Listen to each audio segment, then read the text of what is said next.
Hey guys, welcome back. So here is the video, Japan Part 1. And off to the airport we go, starting around 5 o'clock in the morning. Our flight left at about 7:30, so we ended up getting to the airport pretty much before everybody else. It was so quiet and there was not much traffic. So we grabbed a quick bite to eat and headed on our way.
And honestly, the food wasn't horrible. It was actually pretty great. We had all kinds of different stuff, including ice cream. I was so excited to get this ice cream, and I found this little spoon on the back. It was hilarious because I had no idea that there was a spoon on the lid.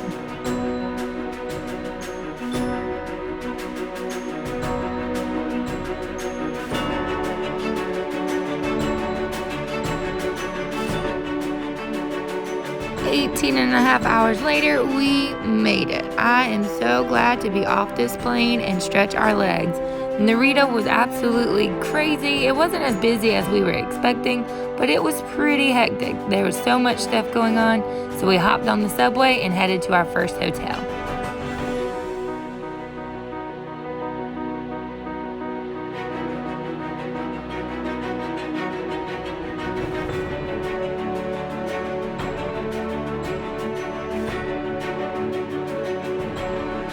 And of course, would it be a travel video without a room tour? So this is our first stop. We ended up staying here for about 4 nights total.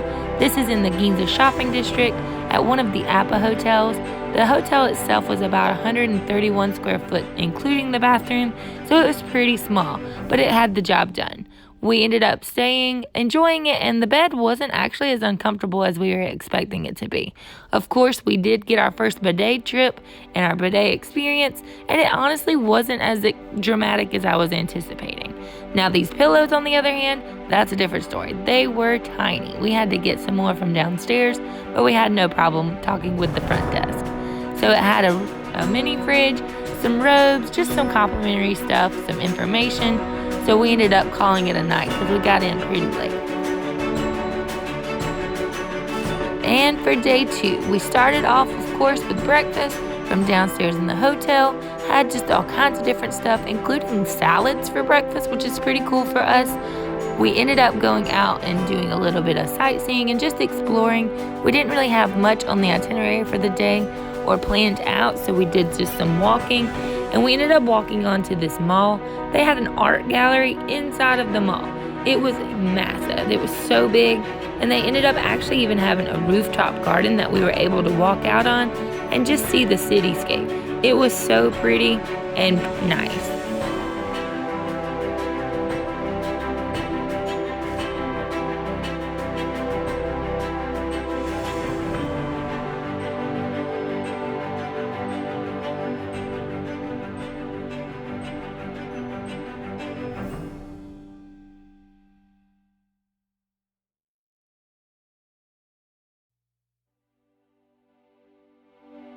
Now for lunch. Of course, we had to try some famous Japanese ramen, and it did not disappoint. My husband absolutely loved it and wanted it almost every day. He talked about it the entire trip.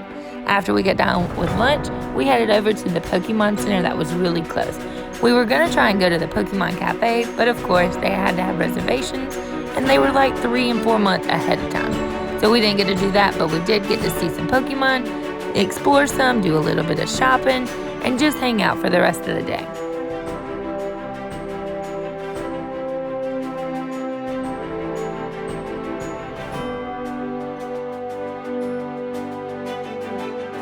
Oh, and did I mention there is a ton of people in Japan?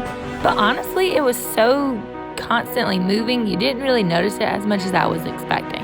So we headed out the rest of the night, did a little bit of exploring on some back streets and some alleys, and ended up eating at one of the local diners right there in the area.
Now that dinner's done and we've walked till our feet are bleeding practically, we headed back to the hotel to call it a night. Now the subway system actually wasn't as difficult to maneuver as we were anticipating either.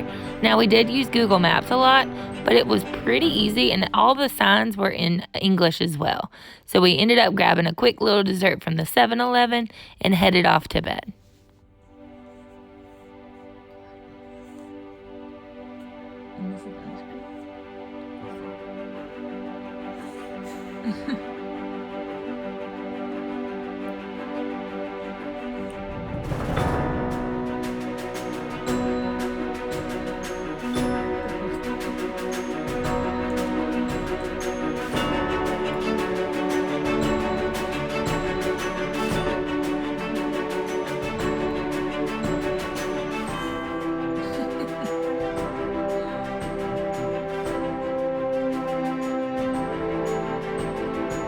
You might be wondering why I recorded these construction workers working out, but I thought it was just hilarious that they had to do some routines and some stretches before they got the day started, which I know we do that in America too, but I just thought it was funny.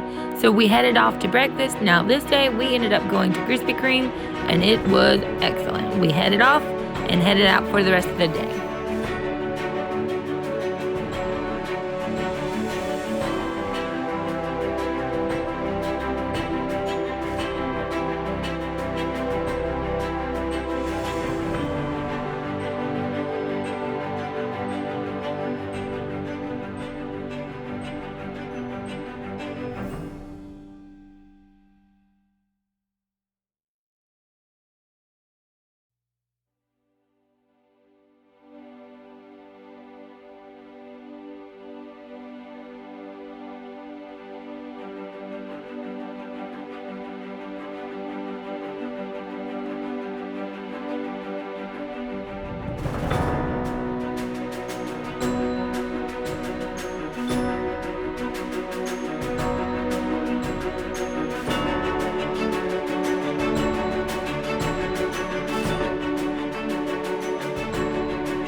And on our way to the temple that we were visiting that day, we ended up walking onto this market street. Now this street was probably 3 and 4 blocks long and just full of all kinds of restaurants, shops, all kinds of different things that you could do before you got even to the temple that we originally wanted to go to. So we took a quick look around and headed on our way.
This temple was absolutely gorgeous. It was so nice and pretty, and those lanterns were so big. It was unbelievable how large they really were.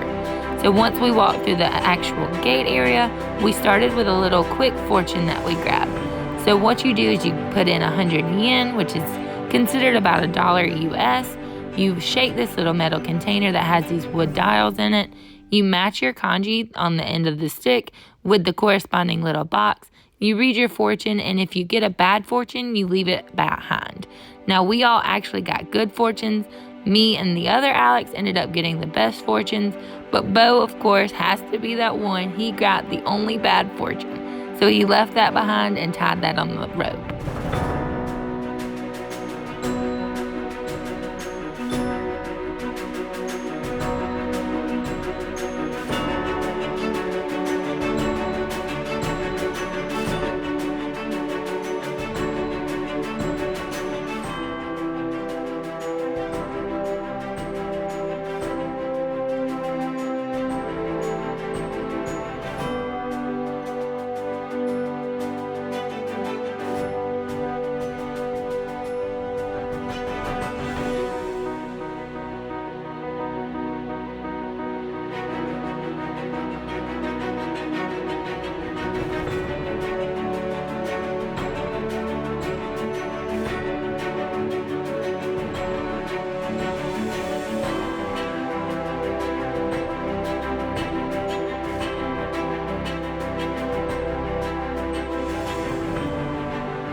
And as you left the little temple area, there was a beautiful garden that had koi fish, just the most pretty water. There was some symbols and some statues, a couple of little shrines that you could look at and see, and it was just a really, really pretty place. I would highly recommend it to anyone that travels to Japan.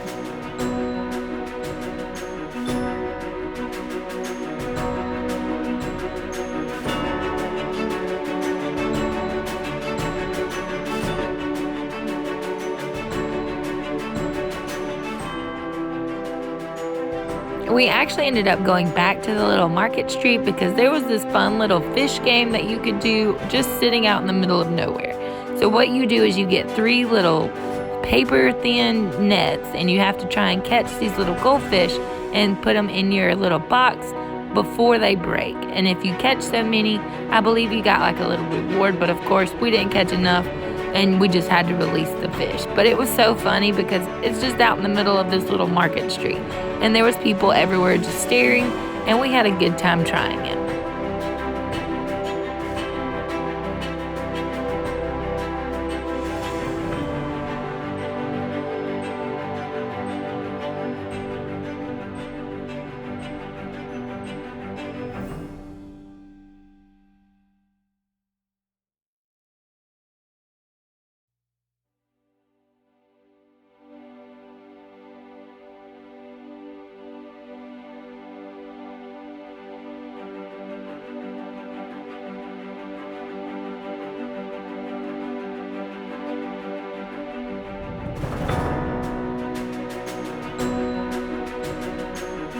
I wanted to mention to you guys as well, make sure you hit the like and subscribe button down below.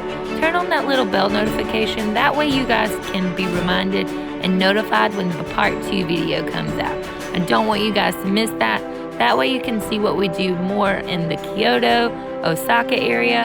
This is mainly just the video about Tokyo and what we did our first few days.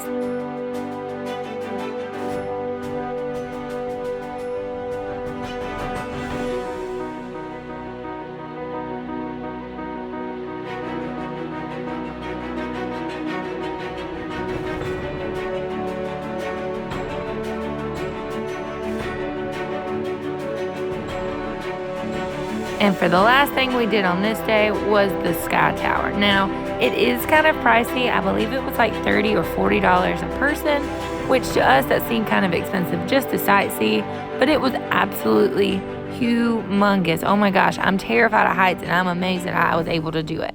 It's above 450 floors.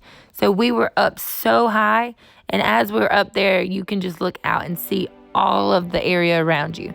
You could see for miles and miles and miles. There was just skyscrapers everywhere, baseball fields, tennis courts, all kinds of stuff. It was insane how high we really were. And as we were up there was these people cleaning the windows. I could not in my entire life ever have a job like this. That is insane. I couldn't believe that they were just up there hand cranking that lift. So we kept walking around and ended up heading out for dinner.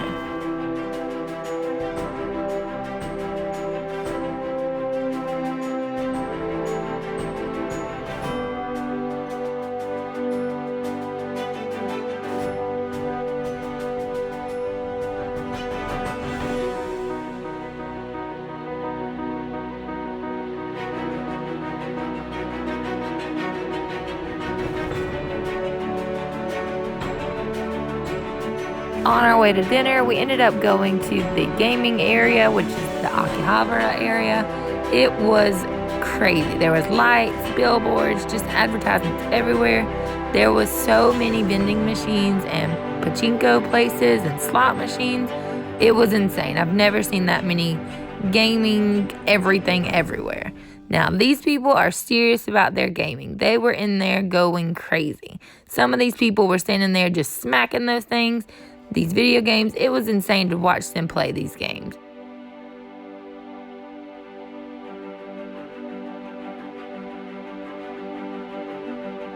And one of the coolest experiences we had this entire trip was this block party that we just so happened to walk onto while we were going to dinner. But they end up going out once a year, playing drums and singing and doing these routines where they think and they feel that they're dancing with their ancestors. It was absolutely crazy.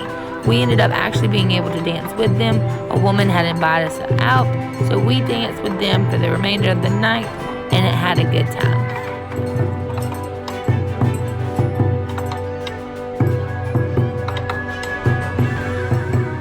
I hope you guys have enjoyed part 1 of our Japan trip. Make sure to follow me on my channel. That way you guys won't miss part 2. See you guys next time.